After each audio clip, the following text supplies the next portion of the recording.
Okay, Paula, we appreciate it. Our other top story tonight, as we approach 1 week since the tragedy in Oxford, the investigation into what happened continues to evolve. So here's where things stand as we come to the 5 o'clock hour on this Monday. Parents James and Jennifer Crumbly are in the Oakland County lockup following their arrest in Detroit early Saturday morning.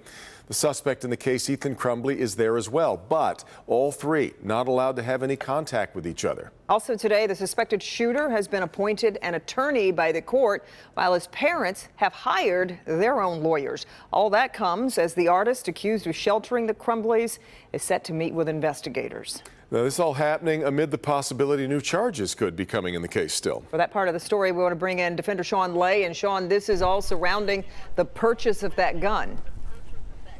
Correct. We're talking about potential additional charges to the parents of Ethan Crumbly here. We're talking about federal charges here, federal gun crimes. What's under the microscope right now, the potential illegal transfer of that handgun that was used in the shooting.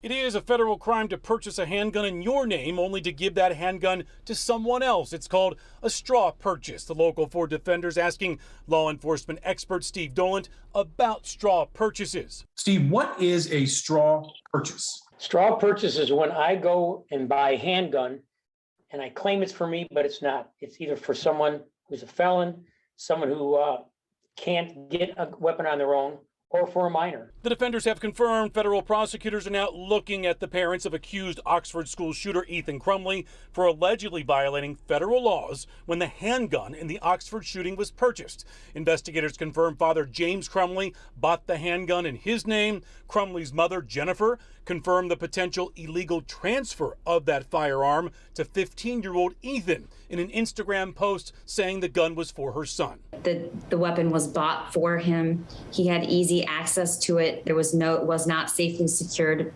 He essentially considered it his gun. In this particular case, the father claims he bought the handgun for himself, and yet he's made public comments, is my understanding, saying, I got it for my son.